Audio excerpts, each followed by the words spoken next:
Pernah kepikiran nggak apa sih yang sebenarnya kerja di bawah tanah sana biar lampu rumah kita terus nyala? Nah, kali ini kita bakal ngomongin soal teknologi tersembunyi yang tugasnya persis kayak gitu. Pengujian kabel VLF. Ini metode yang super penting buat mencegah listrik mati sebelum kejadian. Coba dibayangin, gimana kalau perusahaan listrik itu punya semacam bola kristal buat nebak kabel mana yang bakal rusak?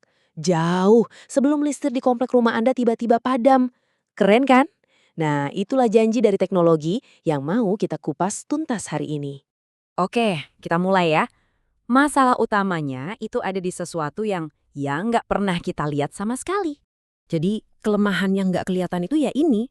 Di bawah kota-kota kita ini ada ribuan kilometer kabel loh. Dan semua keandalan jaringan listrik kita itu bergantung penuh pada kesehatan infrastruktur yang tersembunyi ini.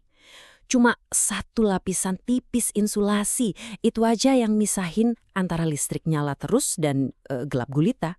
Biar kita paham kenapa pengujian ini jadi penting banget, kita perlu mundur sedikit ke tahun 90-an. Waktu itu, generasi pertama kabel modern, namanya kabel XLP, tiba-tiba mulai rusak massal. Misterius banget. Ini bikin kekacauan besar loh buat bisnis dan kehidupan kita. Nah, setelah diselidiki, baru ketahuan biang keroknya, pohon air. Ini tuh cacat super kecil yang bentuknya kayak cabang pohon gara-gara ada molekul air yang kejebak pas kabelnya dibuat. Pertanyaannya jadi, gimana caranya nemuin musuh yang nggak kelihatan ini? Nah, ini dia proses gimana cacat seupil bisa jadi bencana besar. Awalnya cuma dari molekul air yang kejebak. Terus, lama-kelamaan kena panas dan tegangan listrik, dia tumbuh jadi pohon air. Titik paling bahayanya itu pas dia berubah jadi pohon listrik. Ini yang rusak banget, dan bisa bikin kabel jebol total cuma dalam hitungan menit. Bener-bener kayak bom waktu tersembunyi kan? Tentu aja, para insinyur udah coba nguji kabel-kabel ini.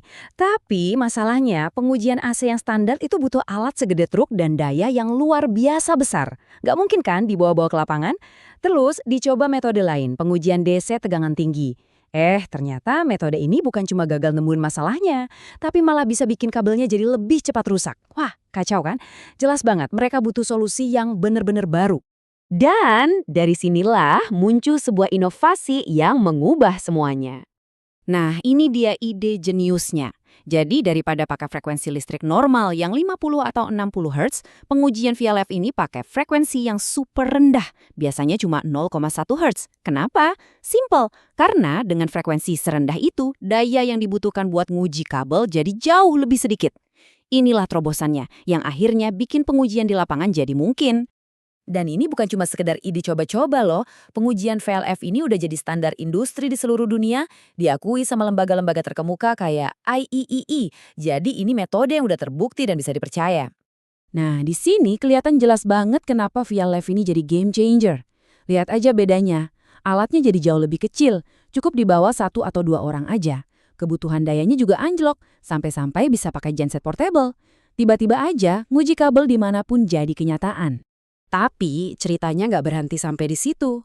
Seiring berjalannya waktu, teknologi VLF ini berevolusi lagi, jadi sesuatu yang jauh lebih canggih.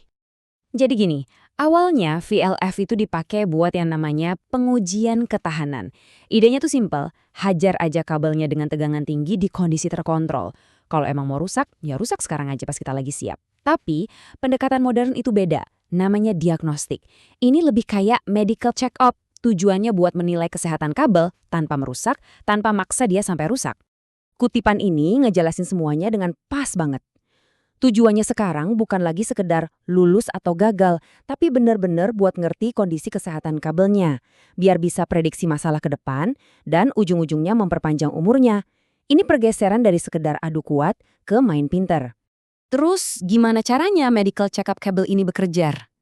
Nah, VLF ini jadi sumber tenaganya buat 2 alat diagnostik utama. Yang pertama namanya TEN Delta. Anggap aja ini kayak tes kolesterol atau tensi darah buat kabel. Dia nggak ngasih tahu di mana persis letak masalahnya, tapi dia ngasih gambaran umum soal kesehatan insulasi kabel. Udah tua banget belum? Ada kontaminasi air nggak? Nah, TEN Delta ini ngasih skor kesehatan secara keseluruhan. Yang kedua, ada deteksi lucutan sebagian atau biasa disingkat PD. Nah, kalau tadi TEN Delta itu tes darah, PD ini ibarat MRI-nya. Jauh lebih detail. Dia ini kayak nguping percikan-percikan listrik super kecil di dalam insulasi, ini tanda-tanda awal kerusakan. Dan yang paling keren, teknologi ini bisa nunjukin lokasi persisnya di mana cacat itu berada. Jadi intinya begini, dan tabel ini merangkumnya dengan rapi. Tan delta itu bagus banget buat nilai kondisi umum kabel, kayak penuaan gitu. Sementara deteksi PD itu jagonya buat nemuin masalah spesifik di satu titik. Misalnya ada kesalahan pas nyambungin kabel. Kalau dua-duanya dipakai, kita dapat gambaran kesehatan kabel yang super lengkap. Oke, jadi apa sih dampak besarnya dari semua teknologi canggih ini? Inilah manfaat utamanya. Jadi, daripada nunggu kabel rusak dulu baru panik benerin, itu namanya pemeliharaan reaktif. Sekarang perusahaan listrik bisa lebih proaktif. Mereka bisa tes aset mereka, jadi tahu kabel mana aja yang berisiko, dan bisa ganti kabel itu sebelum sampai bikin mati lampu. Nah, ini namanya pergeseran ke manajemen aset yang prediktif dan cerdas. Terus kenapa ini penting buat kita semua? Ya, ujung-ujungnya adalah jaringan listrik yang lebih bisa diandalkan.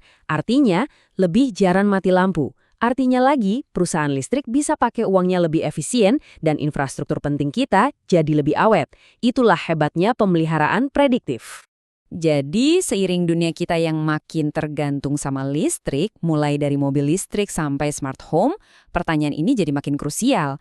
Teknologi kayak VLF ini bukan lagi sekedar soal ngerawat kabel. Ini soal memperkuat pembuluh darah tak terlihat yang jadi fondasi masa depan kita semua.